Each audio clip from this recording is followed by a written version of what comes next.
Subscribe करें और bell दबाएं ताकि कोई खबर रह न जाए।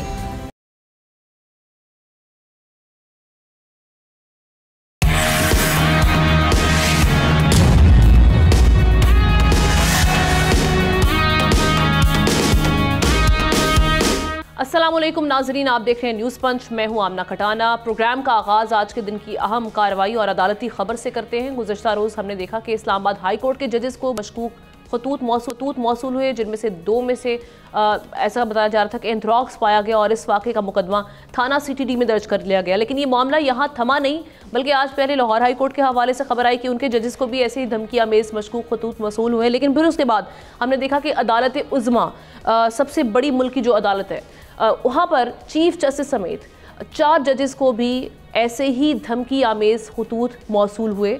अब थाना CTD में इस मामले को भी दर्ज करवा लिया गया, इसका मुकदमा, और अब इस हवाले से जो जनाब इंक्वायरी की जाएगी। लेकिन ये बड़ा ही हसास मामला है। इन खतूत की अगर हम टाइमिंग देखें, इस हवाले से अहम है कि आजकल हाई कोर्ट के जो जजेस के खतूत हैं वो पहले ही ज़ेर बहस हैं। सू मोटो लिया गया चीफ जस्टिस काजी फाइज ईसा की जानिब से, और 7 रुकनी लार्जर बेंच ने इस केस की आज समाअत की, जिसे मुलतवी कर दिया गया है और जनाब लाइव नशर की गई ये समाअत के दौरान चीफ जस्टिस ने बड़े अहम रिमार्क्स दिए कि अदलिया की आज़ादी पर कोई समझौता नहीं होगा, मैं किसी के दबाव में नहीं आता और हो सकता है कि अगली समाअत में हम फुल कोर्ट तश्कील दे दें। उन्होंने कहा कि चूँकि अदम दस्तियाबी थी जजेस की, तो पहले देख लेंगे कि दस्तियाब हैं, अवेलेबिलिटी है, तो फुल कोर्ट हम बना सकते हैं। साथ ही साथ उन्होंने एक और चीज़ की, जजेस को दबाव साथी जजेस, उनकी फैमिली और उनके दोस्तों की जानिब से भी आ सकता है। ये रिमार्क्स भी उनके सामने आए हैं। एक और चीज़, अतर मिनल्लाह साहब का भी बड़ा अहम आज के जो रिमार्क्स हैं वो भी मैं यहाँ पर बता देती हूँ। उन्होंने कहा कि हम बातें सब करते हैं,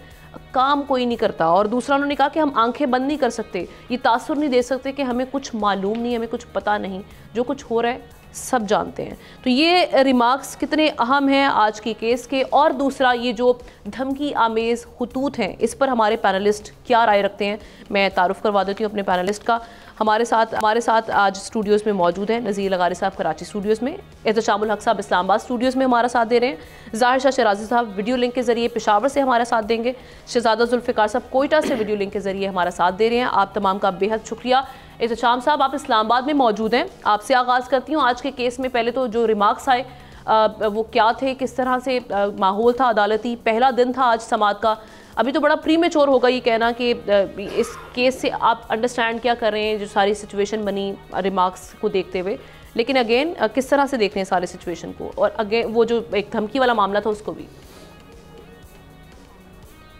देखिए, आज की जो समाअत हुई है, जो 29 अप्रैल तक मुलतवी कर दी गई है, हम ना उस हवाले से देखा जाए तो हमें पता चल रहा है कि कितनी ज़्यादा डिसइंफॉर्मेशन है, मिस इन्फॉर्मेशन है, किस तरह ख़बरें प्लाट करके दी जा रही हैं। उस हवाले से जो चीज़ें सामने आई हैं वो बहुत ही तशवीशनाक है। अच्छा, बुनियादी बात तो यह है कि जिस अंदाज से आपने देखा, चीफ जस्टिस साहब ने भी कहा कि जी किसी सूरत में अदलिया की आज़ादी पे कॉम्प्रोमाइज़ नहीं किया जाएगा, इस हवाले से पैरामीटर्स तय किया जाएंगे, मुकम्मल इन्वेस्टिगेशन होगी, जिसको भरपूर सपोर्ट किया अटॉर्नी जनरल मंसूर अमान ने भी। उन्होंने कहा जी हुकूमत भी ऐसे ही चाहती है और इस तरह के वाक़े दोबारा नहीं होने चाहिए, भरपूर इन्वेस्टिगेशन होनी चाहिए। अब फिर रोज़ एक बात हो रही थी सोशल मीडिया पे भी, सब जगहों पे, कि जी फुल कोर्ट होनी चाहिए, फुल कोर्ट होनी चाहिए। फिर आप देखने फुल कोर्ट के हवाले से उनका बयान आ गया। चीफ जस्टिस साहब क्या कहते हैं कि जब ये मुझे ख़त मौसूल हुआ, 2.5 घंटे की मैंने मीटिंग की, फुल कोर्ट मीटिंग की, और बाय द वे ये भी खबर किसी ने झूठी लगाई कि उनकी अहले भी बैठी थी। अब कहाँ आप देखें ना, डिसइंफॉर्मेशन है। बहरहाल वो कहते हैं कि मैंने अपने जजेस से, ब्रदर जजेस से मशवरा किया और तय किया गया कि जी प्राइम मिनिस्टर साहब को बुलाया जाए, उनसे मशावरत की जाए। उन्हें बुलाया गया और फिर चीज़ें तय हुई, और फिर उसके बाद कहा जाता है कि जी 2 नाम, अब ये भी कहा गया कि जी हुकूमत ने अपनी मर्ज़ी के साथ जिलानी साहब का नाम दे दिया। अब ये देखें, खुद अदालत कह रही है कि हमने 2 नाम दिए थे, जस्टिस तसद्दुक़ जिलानी साहब का और नासिर मुल्क साहब का, जिसमें से कोई भी आप ले लें, तो हुकूमत ने जस्टिस तसद्दुक़ जिलानी को ले लिया, जिलानी को ले लिया। अच्छा, अब इसके बाद आगे क्या होता है? आगे ये होता है कि वो बड़ा वाज़ेह तौर पे बताते हैं कि जी फुल कोर्ट बनाने का एक तो नुकसान ये होगा कि आपको फिर रिव्यू पे जाना पड़ेगा, और फिर ये जो आपको एक राइट ऑफ अपील होता है वो जो बात 15 जजों पे जा सकता है वो आपको ख़त्म हो जाएगा, वो कोई भी पार्टी जा सकती है। तो ये इस मेरा ख्याल है बड़ी अच्छी राय थी। बहरहाल वो साथ ये भी कह रहे हैं कि जी अगली दफ़ा फुल कोर्ट भी हो सकती है। दूसरी बात इसमें आप देख लें जो अहम है ना, वो सुप्रीम जुडिशल काउंसिल के हवाले से वो जो कहा बार बार एक बात आ रही थी कि जी कौन बनाएगा, कैसे बनाएगा, तो उस हवाले से भी क्लैरिटी आ गई कि अब कोई नहीं, इंस्टीट्यूशनल रिस्पॉन्स आ गया। फिर आपने देखा जस्टिस मंदुखेल साहब जो हैं, उनका जो एक रिस्पॉन्स आया, उन्होंने जो ऑब्जर्वेशन दी वो बड़ी इंपॉर्टेंट है। वो कहते हैं कि जी देखें, आज सारे शौकत सिद्दीकी की बल्ली चढ़ाने के बाद सबको याद आ रहा है कि अदलिया के साथ क्या हो रहा है। उन्होंने कहा चीफ जस्टिस काजी साहब के साथ जो हुआ था, एक उन्होंने बड़ा वाज़ेह तौर पे कहा कि बानी पीटीआई ने बदनीयती की बुनियाद पर उनके खिलाफ केस किया था, क्या हुआ उसका। फिर साथ ही ये कहा गया कि उनको धमकी मारने की दी गई, तो उनकी बेगम साहिबा सब अदारों में जाके रोई पीटी, किसी ने उनकी बात नहीं सुनी। तो देखें, ये जिसके ऊपर बात आती है उसको लेके आगे चल जाते हैं। अब असल सवाल इस वक्त यह है कि जी अब जिस तरह भी आपने बताया कि बाकी जो सुप्रीम कोर्ट के जजेस हैं उनकी तरफ भी चला गया, उनको भी इस तरह का पाउडर मिला है, और इसके बाद क्या होता है, मेरा ख्याल है जहाँ गवर्नमेंट के ऊपर इस वक्त ओनस है कि फुल इन्वेस्टिगेशन करे, वहाँ पे मेरा ख्याल है जजेस को भी ओपनली सामने आना चाहिए। बाय द वे एक और इसमें डेवलपमेंट होगी आमना कि लाहौर हाई कोर्ट में एक पिटिशन डाल दिया है एतजाज एहसन साहब ने, उन्होंने फरीक बनाया है लॉ मिनिस्टर को, लॉ सेक्रेटरी को और डिफेंस सेक्रेटरी को। वो ये कह रहे हैं कि ये 6 जजेस जो है इस्लामाबाद हाई कोर्ट के, इन्होंने जो लेटर लिखा है इसको ही सबूत माना जाए, क्योंकि आमतौर पर कहा जा रहा है कि ओनस इन जजों पर होगा कि ये बताएंगे कि जी कहाँ कहाँ क्या हुआ है, हमें सबूत दें, आपके साथ ये बात हुई। एग्जैक्टली, ठीक है। लगारी साहब आपकी जारी बातें हुई। लगारी साहब, एक तो बड़ा हंसी मजाक में इस मामले को देखा जा रहा था जी, एंथ्रॉक्स आ गया इस्लामाबाद हाई कोर्ट के जजेस को, उसके बाद लाहौर हाई कोर्ट के जजेस को, ये हाई कोर्ट से उसके बाद सुप्रीम कोर्ट के जजेस को आ चुका है। ये कितना बड़ा सवालिया निशान है। एक तो जो इंतज़ामिया है सिक्योरिटी प्रोवाइड करने में किस हद तक वो आप देख रहे हैं कि अपनी रिस्पॉन्सिबिलिटी निभा रहे हैं, कैसे पहुँच गए खतूत। दूसरी चीज़ ये है कि आज के जो केस है उसमें जो रिमार्क्स आए उसको कैसे देख रहे हैं आप? मैं ये कहता हूँ कि ये मैंने पहले भी अर्ज़ किया था और मेरी ख्वाहिश थी, और मैंने 2 दिन लगातार इस ख्वाहिश का इजहार किया कि ये जो कुछ भी कार्रवाई हो रही है ये ऑन कैमरा हो। हमारे भाई शहजादा जुल्फ़कार कह रहे थे कि ऑन कैमरा अगर ना हो तो बेहतर है, लेकिन मेरा ख्याल ये था कि ऑन कैमरा होना चाहिए। हमें ये सब कुछ देखने का मौका मिले कि है क्या। आज ऑन कैमरा हो गया जी, हाँ ये ऑन कैमरा हो गया, यही हुआ।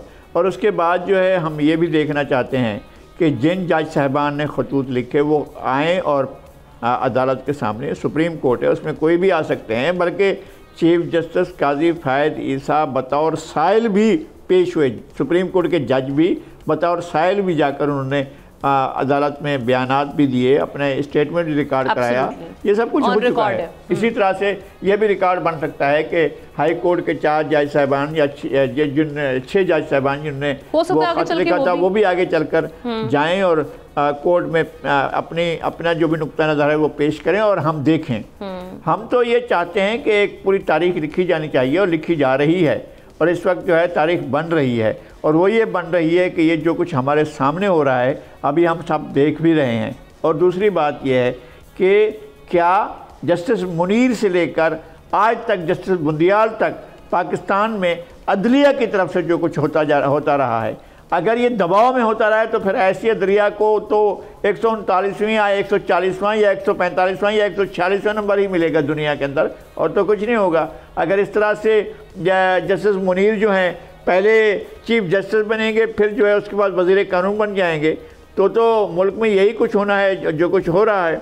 और जब जस्टिस अनवारुल हक से फैसला ले लिया गया जनरल ज़ियाउल हक ने, और जब भुट्टो साहब की जो है फांसी को अपील को रद्द कर दिया अनवारुल हक ने, तो फिर जब पीसीओ नाफिज किया और पीसीओ के तहत हल्फ उठाने के लिए कहा, तो मुझे बताया था जस्टिस फखरुद्दीन जी इब्राहिम ने कि अनवारुल हक को फ़ोन आया, और वहाँ बैठे हुए फ़ोन आया, कोर्ट मीटिंग हो रही थी, वहाँ पर अनवारुल हक से कहा गया कि आप हल्फ उठाने नहीं आइएगा, आप नहीं कंटिन्यू करेंगे। और मौलवी मुश्ताक से भी काम लिया जा चुका था, उनको भी कहा गया कि आप ना आए और आप कंटिन्यू ही नहीं करेंगे। जुल्फ़िकार साहब, तरमीनुल्लाह साहब के रिमार्क्स हैं, उन्होंने कहा कि मुल्क में जो अटर्नी जनरल साहब आप यहाँ खड़े होकर बयान जारी नहीं कर सकते, मुल्क में जो सियासी इंजीनियरिंग होती रही है, तासुर ये दिया गया कि सुप्रीम कोर्ट भी मुलविस रही है। ख़त में जज कह रहे हैं कि सियासी इंजीनियरिंग अब भी जारी है।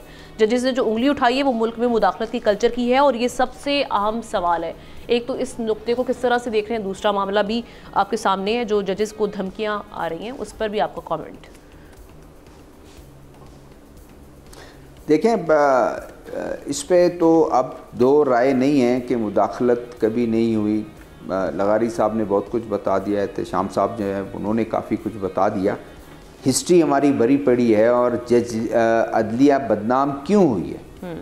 मतलब आज अदलिया पर लोग क्यों उंगलियां उठा रहे हैं। आज चीफ जस्टिस साहब ने एक बहुत बड़ा रिमार्क दिया। उन्होंने कहा कि मेरे होते हुए बताएं अगर कोई मुदाखलत हो रही है। ये दावा किया उन्होंने कहा मेरे होते हुए अगर कोई मेरे दौर में कोई मुदाखलत हुई है तो बताएं।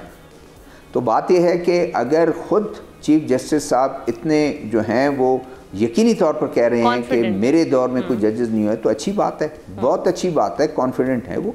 और अदलिया का एक नया दौर होगा कि अगर वो एग्जेक्टिव की तरफ से जो है या किसी अदारे की तरफ से या किसी इंडिविजुअल की तरफ से कोई उनको टेलीफोन आए।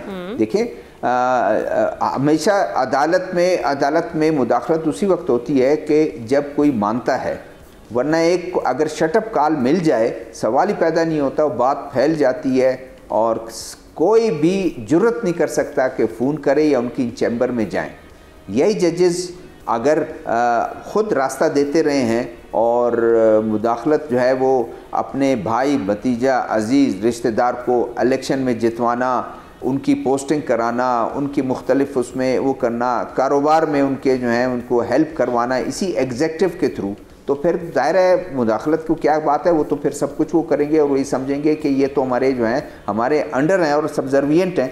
बहुत अच्छी बात है, एक नया दौर का आगाज़ हो रहा है। और इत्तेशाम साहब की जो बात एक थी, मैं उसको सिर्फ वो करूँ कि जस्टिस मंदुखेल साहब ने ये कहा और साथ में आखिर में ये भी कहा कि इसके बाद कार्रवाई क्या हुई है। यानी अगर चीफ जस्टिस काजी फायज़ ईसा के ख़िलाफ़ एक झूठा रेफरेंस दाखिल किया गया जिसमें फिर सबूत नहीं दिए गए और फिर उन्होंने माना कि हमसे गलती हुई है, तो कार्रवाई क्या हुई है, ये जस्टिस मंदुखेल साहब का वो है। तो कार्रवाई होनी चाहिए जो मुदाखलत कर रहे हैं। शाह साहब, ये आज की जो मामलात हैं, आज की कार्रवाई के बारे में माइंडसेट क्या लगा आपका इस सारे केस को लेकर? तो क्या कहूँ, वैसे मुझे एक चीज़ आज तक समझ नहीं आई कि हम जरा खुद के बात क्यों नहीं करते जब ये तमाम चीज़ें हो रही होती हैं और हम घुमाते फिराते हैं। आप ये बताइए कि हमारे जितने इस अदलिया के मोअज़्ज़िज़ जज थे, चीफ जस्टिस थे या जो सुप्रीम कोर्ट के जजेस थे, आपने कभी उनको देखा है कभी किसी आम पब्लिक जगह पे अपनी रिटायरमेंट के बाद कहीं वो लोगों से मिलते जुलते नजर आए हैं कि नहीं? वो भी हमारे बाकी जो मुक्तदर हल्कों के बड़े बड़े अफसर थे उनकी तरह कहीं फॉरेन में जो है वो जजीरे लेके रह रहे हैं। बदबख्ती यही है कि इस वक्त बड़ी अजीब सी बात है कि जो जज इस मुल्क के अंदर लोगों को इंसाफ जो है वो दिलाने के लिए उनको ओथ दिया जाता है, वो जाते हैं, वो 24 करोड़ अवाम को इंसाफ दिलाने की बात करते हैं। आज खुद उनको इंसाफ नहीं मिल रहा और हम उसको भी कंट्रोवर्सी बना दी हम लोगों ने कि भाई खत किसको लिखा, क्यों लिखा, कमीशन बनना चाहिए था, इंक्वायरी बननी चाहिए थी।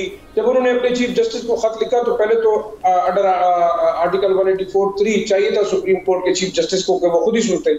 और बिल्कुल ये एतराज वाली बात है कि आपने प्राइम मिनिस्टर को बुला के उनसे मशवरा किया कि जनाब एक इंक्वायरी कमेटी बनानी चाहिए, तो क्यों बनाई गई? तसद्दुक़ हुसैन गिलानी साहब ने इसलिए इनकार किया कि जाहिर बात है अब सुप्रीम कोर्ट खुद इस केस को सुनने के लिए तैयार हो गई है। दूसरा एक ये बताए सोचने वाली बात है कि हम तमाम के तमाम मुकद्दस गाए हैं। अगर आप किसी चीफ जस्टिस है या कोई जज है उसको कहते हैं कि आपके यहाँ गलती है, उसको रेक्टिफाई कर दो, कहते हैं वो मुझे क्यों हाथ लगाया। आप अगर एस्टेब्लिशमेंट की बात करते हैं कि उनसे गलतियां इंडिविजुअल से होती हैं, वो कहते हैं जी हमसे नहीं हुई। तो यही हाल बाकी इदारों का भी है।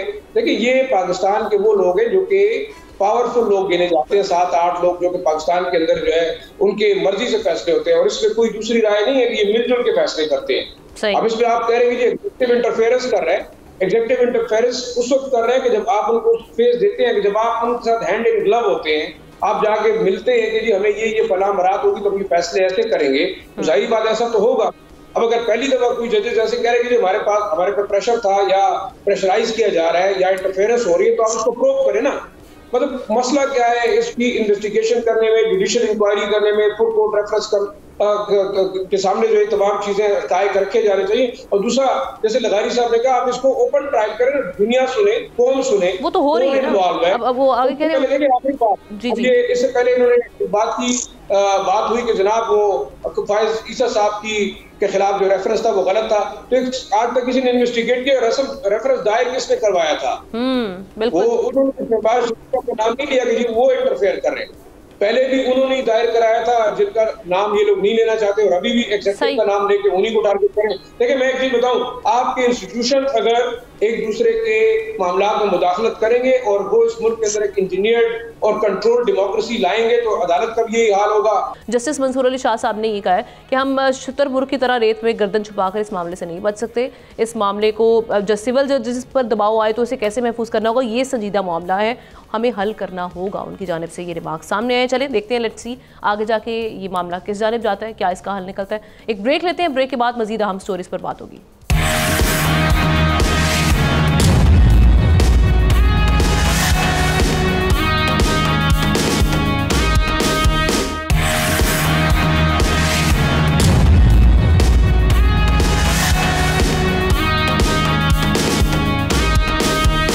Welcome back once again. बदकिस्मती से मुल्क में सियासी इस्तेहकाम की कोई राह दिखाई नहीं दे रही है। ऐसा लग रहा है कि जैसे हर दिन हुकूमत के लिए एक नया इम्तिहान लेकर आता है। दूसरी जानिब अपोजिशन में मैं ना मानूं की जिद लिए बैठी है। अब अपोजिशन जमातों ने 8 फरवरी के इंतखाबी नताइज को मुस्तरद करते हुए मुल्क में फिलफौर नए साफ शफाफ और मुनसिफाना इंतखाबात कराने का मुतालबा कर दिया है। दूसरी जानिब जमीयत उलमा इस्लाम फे ने भी मौजूदा हुकूमत के खिलाफ कराची में 2 मई को धरना देने का ऐलान कर दिया है, जबकि वफाकी वजीर मुसद्दिक मलिक वो ये कह रहे हैं कि सियासी इस्तेहकाम के लिए पाकिस्तान तहरीक इंसाफ की तरफ हम हाथ बढ़ाने को तैयार हैं। अब इस तमाम सूरत हाल में सवाल ये कि अगर अपोजिशन अपनी मनमानी करती रही, हुकूमत के खिलाफ एहतजाज धरने हुए, तो इसके नताइज क्या निकल सकते हैं और क्या वाकई हुकूमत भी हाथ बढ़ाने के लिए संजीदा है? ये उनकी एफर्ट्स से दिख रहा है या नहीं दिख रहा? लगारी साहब, आपसे आगाज़ करूँगी, क्या देख रहे हैं आगे ईद के बाद सिचुएशन बनते हुए? देखिए अपोजिशन क्या है, पीटीआई और वो जमात इस्लामी की तरफ भी जा रही थी, तो जमात इस्लामी इसमें शामिल है। सुन्नी इत्तेहाद कौंसिल वो बन चुकी है, MWM वो बन चुकी थी। बाकी एक पार्टी पश्तूनख्वा मिले हुआ पार्टी को उन्होंने सदर नामजद किया था।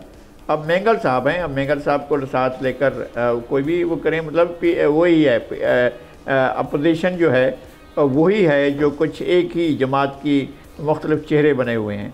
और मैं कहता हूँ कि मैं मानता हूँ कि इलेक्शन में धांधली हुई है, मगर मैं ये भी मानता हूँ कि आपकी पाकिस्तान बनने के बाद जो असम्बली थी उसका इलेक्शन नहीं हुए थे, वो 1946 वाले इलेक्शन पर खड़े हुए थे, जो 1946 में इलेक्शन हुए थे और हुकूमतें बनी थी। उसके बाद आपकी कौमी असम्बली भी उसी में से निकाली गई थी और आपकी असम्बली हुई नहीं, 70 में जाकर इलेक्शन हुए। बस एक इलेक्शन होने के बाद फिर आप बताएँ कि कौन से इलेक्शन पर आप स्टैंड करेंगे। और आप 1985 वाला गैर जमाती इलेक्शन भी दोबारा करवाएँ, 1990 वाला धांधली वाला इलेक्शन भी दोबारा करवाएं, 1992 वाला 93 वाला धांधली वाला इलेक्शन दोबारा करवाएं, 1996 वाला धांधली वाला इलेक्शन दोबारा करवाएं, 2002 वाला जो है इलेक्शन दोबारा करवाएं। इसी तरह से चले जाएं और ले आएँ यहाँ तक 2024 तक के जो इलेक्शन हुआ है ये भी धांधली वाला है, इसको भी दोबारा करवाएं, तो आपको बहुत से इलेक्शन दोबारा करवाने पड़ जाएंगे। भाई कोई वक्त ऐसा होता है कि आप कहते हैं यहाँ बस अब नई आगाज़ करते हैं, नया आगाज़ करते हैं। वही अपोजिशन बैठे, वही पार्टियां बैठें और बैठकर ये फैसला करें कि अब हमने पाकिस्तान में एक मुस्तहकम जमहूरी निज़ाम को राइज करने के लिए मिल बैठना है। और जो पार्टियां अब जाएं हुकूमत को भी बुलाएं और अपोजिशन भी बैठे। अच्छा, फिर उसके बाद आपको पता चलेगा कि कौन बैठने को तैयार है, कौन बैठने को तैयार नहीं। कोई एजेंडा देकर बात करें। मैं तो कहता हूँ कि ज़ाहिर शाह साहब एक एजेंडा दें और वो बताएं कि जनाब किन नुकात पर तमाम लोगों को मिलकर बैठना चाहिए और किन लोगों को बैठकर तय करना चाहिए कि पाकिस्तान में जमहूरियत के मुल्क के जमहूरियत के इस्तेहकाम के लिए क्या करना चाहिए। चलिए ज़ाहिर शाह साहब को हम ना सोचने का वक्त देते हैं, तब तक मैं जुल्फ़िकार साहब की जानिब बढ़ती हूँ। जुल्फ़िकार साहब, ये जो सारी सिचुएशन बन रही है, लगारी साहब कह रहे हैं जी तमाम पार्टीज़ को मिलकर बैठना चाहिए, आगाज़ कौन करेगा एक टेबल पर लाने के लिए? क्योंकि खींचातानी तो हुकूमत और अपोजिशन दोनों की जानिब से बराबर की चल रही है। ये नहीं कहेंगे कि एक ने हथगोला रखा हो, किसी ने भी नहीं है। तो किस तरह से देख रहे हैं इन मामलात को? देखें, इस वक्त मुझे तो कोई नज़र नहीं आता वो अशख़ास या वो शख्सियतें जो इस वक्त काबिल कबूल थी हुकूमत के लिए भी और अपोजिशन के लिए भी, वो इस वक्त शामिल हो गई हैं, अपोजिशन के साथ बैठ गई।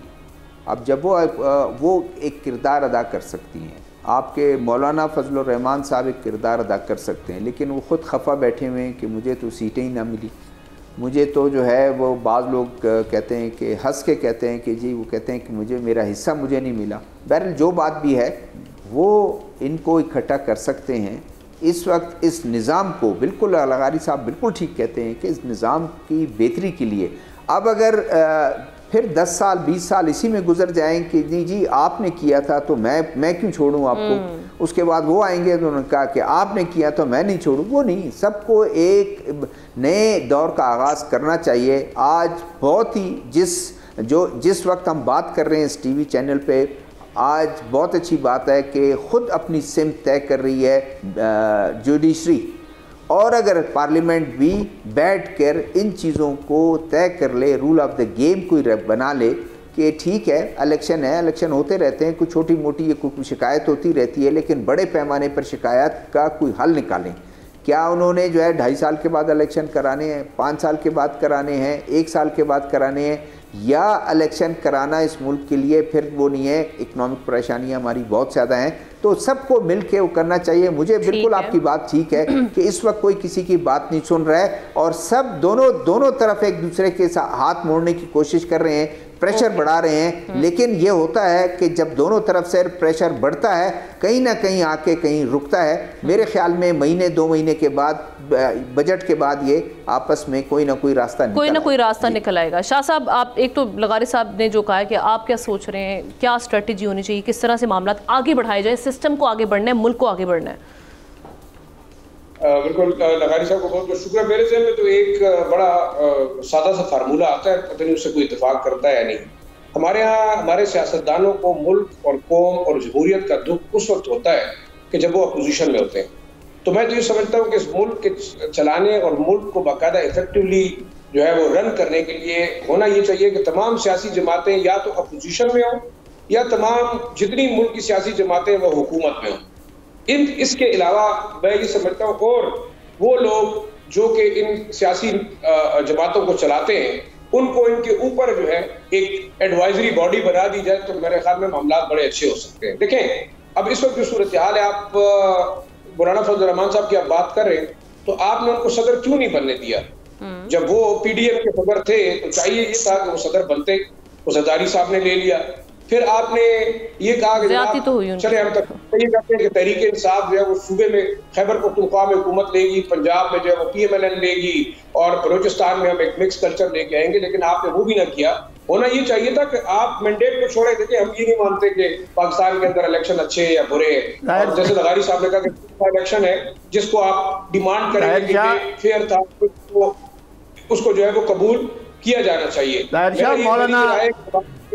सिस्टम के अंदर निज़ाम, एक सेकंड से मुझे बात कंप्लीट करने दें। जो निज़ाम चल रहा है वो है अशराफिया का निज़ाम है, उसमें चंद तबके हैं, चाहे वो जिस इंस्टीट्यूशन के भी है, वो टॉप के लोग इस मुल्क पे हुकूमत कर रहे हैं, उन्हें बाकी 80% आबादी से कोई दिलचस्पी नहीं है। तो जब ऐसा निज़ाम जो कि अशराफिया के इंटरेस्ट के ऊपर मबनी होगा, जजेस उनके साथ होंगे, एस्टेब्लिशमेंट उनके साथ होगी, उनके माफियाज पार्लियामेंट के अंदर बैठे होंगे, तमाम खाना वो कंट्रोल करते हैं, पेट्रोल वो कंट्रोल करते हैं, गैस वो कंट्रोल करते हैं, तो आप कैसे समझ सकते हैं इस मुल्क के अंदर कोई हल निकलेगा? देखिए, हल यही है कि ये लोग हमेशा हुकूमत में रहना चाहते हैं। क्या होना ये चाहिए कि मिलजुल के हुकूमत बना लें और सारी उम्र जो है इनके ऊपर हुकूमत करते रहे लोगों के ऊपर, तो तब भी जाके मेरे ख्याल में ये राजी हो सकते हैं।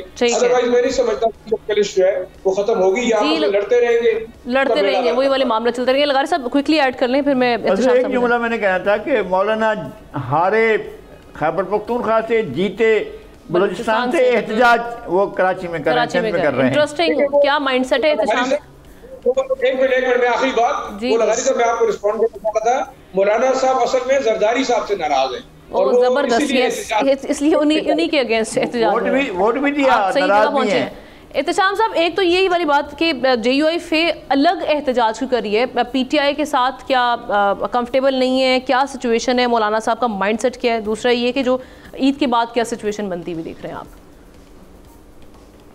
देखिए, मेरा ख्याल है कि एक मुलाकात पहले हो चुकी है तो इत्तेहाद नहीं हो पाया था। जिस अंदाज से आपने देखा कि JUI के लीडरों से मुलाकात PTI के लोगों ने की थी, मौलाना साहब से बहुत सारी बातें हुई थी और अब भी नरम गोशा एक दूसरे के लिए रखते हैं। और ये जो अलाइंस बना है 4-5 पार्टियों का, उसमें ये भी कहा गया कि जी मौलाना फजल रहमान साहब को भी दावत दी जाएगी, होपफुली वो भी शामिल हो जाएंगे। देखिए, हम ना ये बस वर्ड जो है ना, जो लगारी साहब ने भी कहा जी आगाज़ होना चाहिए, जुल्फ़िकार साहब ने भी कहा, अपने ज़ाहिर शाह ने भी कहा, देखें, ये कौमों की ज़िंदगी में कभी कभी अपॉर्चुनिटी आती है। ये 12वां इलेक्शन हुआ है जो तनाज़े का शिकार हो गया। आपको याद हो 2018 में जब ये RTS बैठा था, उसके बाद थ्रू आउट 3 साल हुकूमत बानी PTI ने की और ये लेबल लगवाया सिलेक्टेड प्राइम मिनिस्टर का।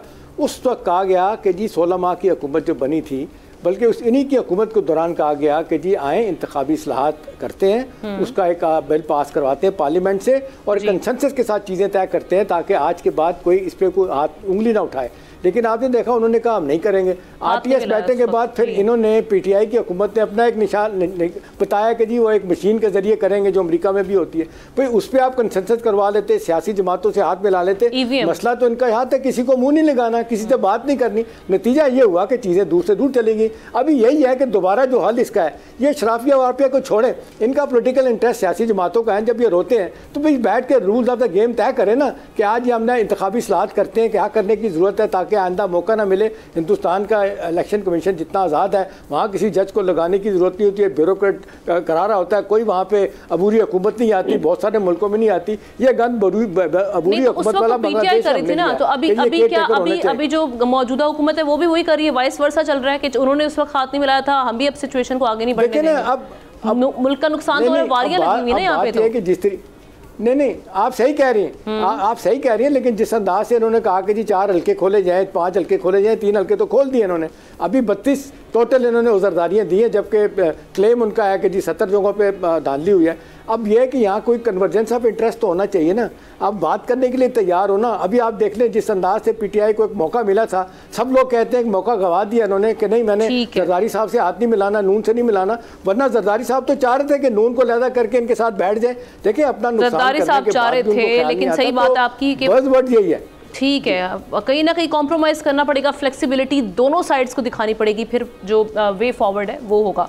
जनाब, एक और अहम मामला हम देख रहे हैं। पाकिस्तान एक तवील अरसे से अफगान बाशिंदों की मेहमान नवाजी कर रहा है, लेकिन नवाजी उसे महंगी पड़ रही है। मुल्क में दहशतगर्दी के बढ़ते वाक़यात और दहशतगर्दों के ताने बाने अफगानिस्तान से मिलना यकीनन बाइस तशवीश और अफसोसनाक है। यही वजह है कि गुज़श्ता बरस पाकिस्तान ने गैर कानूनी अफगान महाजरीन को उनके वतन वापस भेजने का फैसला किया और पहले मरहले में 2023 के आखिर में 2 लाख से ज़ायद अफगान महाजरीन को तूरखाम बॉर्डर के रास्ते वापस भेज दिया गया और अब अफगान महाजरीन को उनके वतन वापस भेजने के लिए दूसरे मरहले का भी आगाज होने जा रहा है। खबरों के मुताबिक ज़िलाई हुकाम और पुलिस को मुल्क भर में डेटा इकट्ठा करने की हिदायत भी दे दी गई है। ये फैसला ऐसे वक्त में किया गया है जब चंद रोज़ कबल बैक टू बैक पाकिस्तान में दहशतगर्दी के वाक़यात पेश आए और शरपसंदों के अफवाह से अफगानिस्तान से लाया गया असलहा बरामद हुआ। अब इस मामले पर अपने तज्ज़ियाकारों की राय लेते हैं कि इसकी एक तो रेलेवेंस क्या है टाइमिंग को देखते हुए, दूसरी बात ये कि इससे इसका इम्पैक्ट क्या हो सकता है। ज़ाहिर शाह शराजी साहब, चूँकि आप अफ़गान महाजरीन ये वाले मामला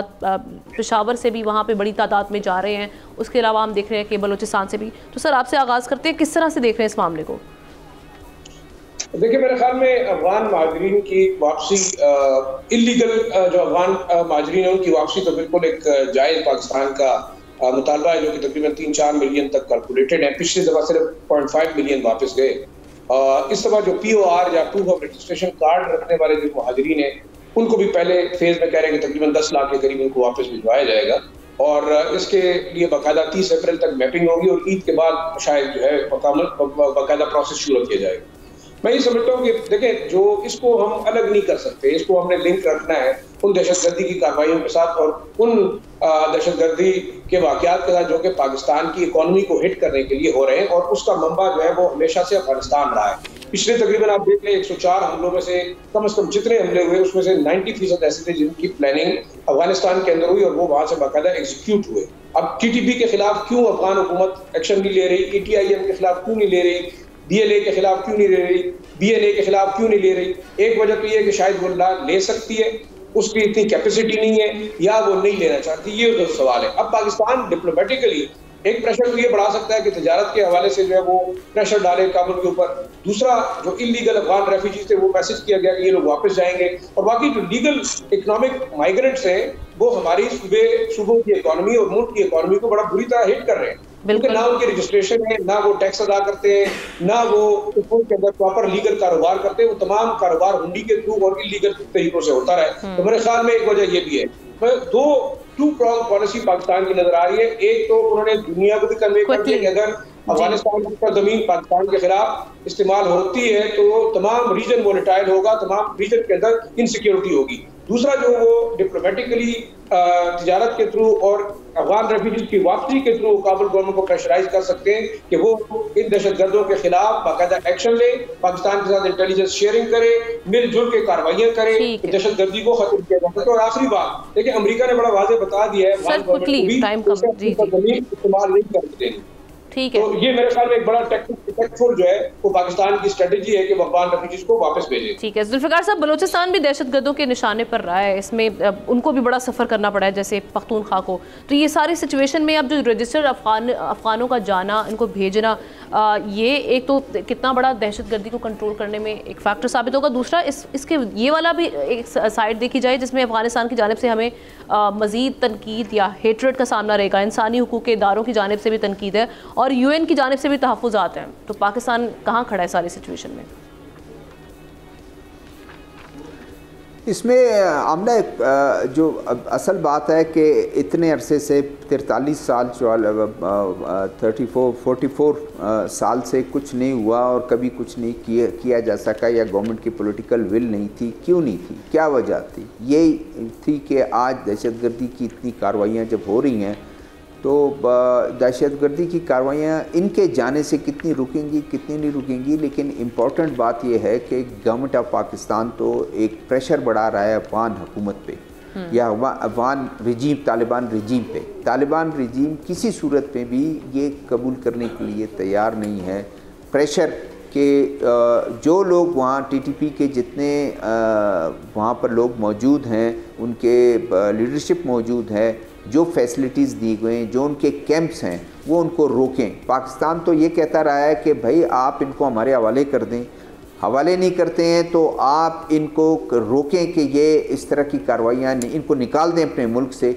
अगर नहीं है तो आखिरी ऑप्शन तो ये है कि आप इनको पाबंद तो करें कि ये कोई इस तरह की कार्रवाइयों में मुलव्वस ना हो। और इस तरह से होती हैं तो ये फिर आपके लिए भी प्रॉब्लम होगा, हमारे भी प्रॉब्लम होगा। और जाहिर है देखें IS जो है, ISKP जो है वो भी वहाँ पर कार्रवाइयों में मुलव्वस रहा है और सारा कुछ। अब शांगला में जो हुआ, जाहिर है अगर TTP ने अपने तरफ से कह दिया कि ये हमने नहीं किया, लेकिन हमारे जितने अदारे हैं और लोगों का जितना ख्याल है जो इस पर काम करते हैं, जो इस पर रिसर्च करते हैं इस तरह की, उस पर वो कहते हैं कि उन्होंने कहीं से करवाया होगा, क्योंकि वो पाकिस्तान और पाकिस्तान के अदारों को हिट करना चाहते हैं। उनकी दुश्मनी चाइनीज़ के साथ नहीं होगी, लेकिन वो हिट करना चाहते हैं जिससे इनके ताल्लुकात ख़राब हों। तो मैं समझता हूँ कि कभी न कभी ये होना था। ये जिस तरह ज़ाहिर शाह साहब ने कहा कि यहाँ की इकॉनमी, यहाँ के लोगों के लिए प्रॉब्लम, आप उनको सेफली बाइज़्ज़त तौर पर कि उनके वो जो है, बाकी हेट स्पीच तो जाहिर है वो करते रहेंगे, उनका अपना काम होता रहेगा, उनको आप भेज दें। अगर आज बलूचिस्तान में 15 से 18 लाख हैं, अगर उसमें 12 से 10-12 लाख भी चले जाएंगे आराम से अपने मुल्क में, जाएंगे अपने तामीर तरक्की में हिस्सा लेंगे वो अपने मुल्क के। जी चलिए जी, आपका टेक आ गया। अब हमारे जो दीगर पैनलिस्ट हैं उनका भी राय लेते हैं एक ब्रेक के बाद।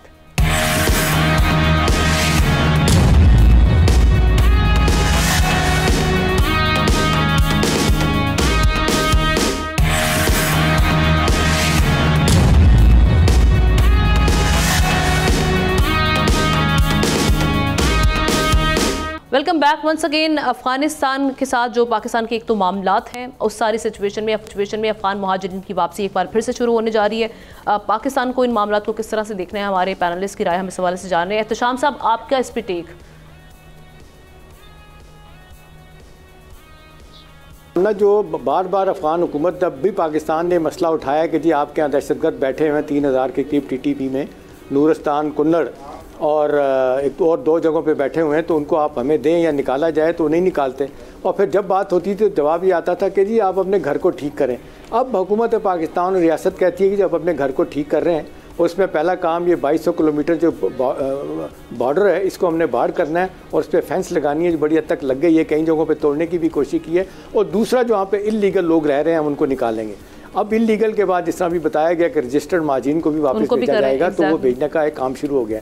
देखिए अब ये स्ट्रेटेजिक डेप्थ जो है हमारे गले पड़ गई है, माजी की गलतियाँ हमसे हुई हैं, कौमों को सीखना चाहिए और आगे की लायमल बनाना चाहिए। पाकिस्तान के लिए अच्छा मौका इसलिए है कि America, China, Russia, central Asia, Iran, Turkey सब एक जगह खड़े हैं, 2 एग्रीमेंट के मुताबिक उन्हें कह रहे हैं कि आप निकालें। उनकी कमज़ोरी, उनके लिए मसाइल आज भी उनको वो कोई मानने के लिए तैयार नहीं, कोई रिकगनाइज़ नहीं कर रहा उनको। अबूरी हुकूमत 2 साल से बनी है, कोई मुश्किलात के शिकार है। तो मेरा ख्याल है वक्त आ गया पाकिस्तान को आमना, इसके अलावा कोई चारा नहीं है कि Pakistan once and for all इस गन को साफ करे। और वैसे भी सारी दुनिया कहती है, अभी देखें ईरान ने क्या किया, डे 1 से उन्होंने इन माजरीन को 3 मिलियन उनके पास भी आए थे, और जितना अरसा है उन्होंने कैंपों में रखा, हमने उनको जनाब अंदर लेके आ गए, पूरा हमने इंफ्रास्ट्रक्चर केपी का तबाह कर दिया लेके, इस्लामाबाद में कारोबार ट्रांसपोर्ट का इनके पास, लाहौर में, कराची में, हर जगह। तो अब ज़ाहिर गलती का एहसास हुआ है, तो लग रहा है कि इसके अलावा कोई चारा नहीं। लिहाजा आप देख लें पाकिस्तान की सियासी जमातें सारी यही कह रही हैं कि जिनको वापस जाना चाहिए, बाहर की दुनिया को भी हमें सपोर्ट है। बाकी जो ज़ाहिर शाह कह रहे हैं हम इंटेलिजेंस शेयरिंग अफगानियों के साथ करें, ये नहीं हो सकता, वो हमें तस्लीम करने के लिए तैयार नहीं। हिंदुस्तान से ज़्यादा उनके तल्लुकात बेहतर हैं, वो उन्हीं के साथ जाना चाहते हैं। और अब ये लेटेस्ट जो वाक़यात हुए हैं, हमने जिस अंदाज से उनको बताया, वो मानने के लिए तैयार ही नहीं कि हमारी सरजमीन इस्तेमाल हो रही है। उनको सबसे ज़्यादा तकलीफ इस बात की है कि हमारे महाजरीन को क्यों निकाला जा रहा है? कब तक हम आपको रखें, हमारे लिए मुसीबत बनी है। निकाल रहे हैं तब भी प्रॉब्लम थी, और जब जिस वक्त यहाँ थे तब भी हमारे दुश्मन बने हुए थे। अगर आप एक आखिरी जुमला, देखिए पाकिस्तान का जो इतना प्रॉम्प्ट रिस्पॉन्स आ रहा है, उसकी बड़ी वजह यह है कि अफगानिस्तान की सरजमीन सिर्फ दहशतगर्द नहीं बल्कि इस वक्त इंडियन लॉबी बड़ी इफेक्टिवली इस्तेमाल कर रही है, और काबुल और दिल्ली के दरमियान बिल्कुल ठीक है नेक्सस बनता जा रहा है, वो पाकिस्तान को बहुत ज्यादा परेशान किया। बिल्कुल ये नेक्सस बढ़ रहा है। जी लगारी साहब जी, यही हुआ जो कह रहे हैं हमारे सीनियर दोस्त कह रहे हैं, जनाब एहसाम साहब कह रहे हैं, ज़ाहिर शाह साहब कह रहे हैं, हमारे यहाँ ये प्रॉक्सी चल रही है। यानी ये कि आपने अगर चीनियों को अटैक करना हो तो वो अफ़गानिस्तान से फैसिलिटेशन हो और यहाँ पर आकर उनको टारगेट किया जाए, तो हम इस बात को तो किसी सूरत बर्दाश्त करने को तैयार नहीं। एक बात। दूसरी बात ये कि जब जनरल ज़िया के दौर में आना शुरू हुए, अफ़गानों का आना शुरू हुआ था पाकिस्तान में, उस पर पाकिस्तान की आबादी थी 7 करोड़, और अब पाकिस्तान की आबादी हो गई 24 करोड़। वो उन्हीं को वही 25 लाख गिना जाता है, वही उन्हीं को 40 लाख गिना जाता है। भाई वो भी आबादी उनकी बढ़ी है, बहुत ज़्यादा हो गए हैं, जनरेशन टू जनरेशन आ गई हैं, और कितने लोग और बन गए हैं, वो तो मेरे ख्याल में 1 करोड़ के करीब पहुंच गए होंगे। आप अगर किसी मुल्क की आबादी इतनी नहीं जितने आपने अपने गले में एक हार लगाया हुआ है, पहना हुआ है कि जनाब ये जो है ये हमारे लिए, हमारे दिलो जान से अजीज़, हम बड़े मेहमान नवाज, हम बहुत प्यारे और ये कर रहे हैं, उनके लिए फैसिलिटी भी है। हमारे अपने लोगों को पानी नहीं मिलता, हमारे अपने लोगों को अनाज नहीं मिलता, हमारे लोगों को ग़िज़ा नहीं मिलती, अद्वियात नहीं मिलती हैं। आपने खसूसी फंड करके उनको करना है, अक़वाम मुत्तहिदा से कहना है, और ह्यूमन राइट का जो वो रिफ्यूजीज़ के लिए कमीशन है उसको जाकर कहना है। ये सारा कुछ भी आप करते रहे हैं, मुसलसल कर रहे हैं, उसके बाद सारी मुसीबतें आपके लिए, मंशियात आपके लिए, असला आपके लिए, बमबारी आपके लिए, दहशतगर्दी आपके लिए, खौफ आपके लिए, डर आपके लिए, सब कुछ आप भुगतें और ये आराम से बैठे रहें। तो मेरा ख्याल है कि पाकिस्तान को इस मसले को हर हालत में हल करना चाहिए। और यहाँ एक तो ये कि जो फेंसिंग है वो पूरी की पूरी जो आप बार बना रहे थे वो पूरी लगानी चाहिए, और इन्हें अपने वतन वापस भेजना चाहिए। हम इनके साथ बेहतरीन ताल्लुकात रखना चाहते हैं, हम इनके साथ बेहतरीन हमसाये के तौर पर रहना चाहते हैं, लेकिन फॉर द अल्लाह के वास्ते हमारी कीमत पर नहीं, हमारे बच्चों के मुस्तकबिल की कीमत पर नहीं। हम चाहते हैं कि आप अपने मुल्क में खुशहाल रहें, हम अपने मुल्क में खुशहाल रहें। बिल्कुल, जो इस मेहमान नवाजी की हमें कीमत चुकाना पड़ी, फिर पाकिस्तान की जो आबादी है बढ़ती हुई, उसके बाद जो हम मसाइल देख रहे हैं उसमें ये बिला वजह का एक बोझ, इस मामला को देखना पड़ेगा पाकिस्तान को, और पाकिस्तान इसको नाइसली हैंडल भी कर रहे हैं। तमाम हमारे पैनलिस्ट की राय इस हवाले से आ चुकी है। इसके साथ ही प्रोग्राम का वक्त खत्म हो जाता है। सबकी मैं शुक्रिया, कल आपसे मुलाकात करते हैं। अल्लाह हाफ़िज़।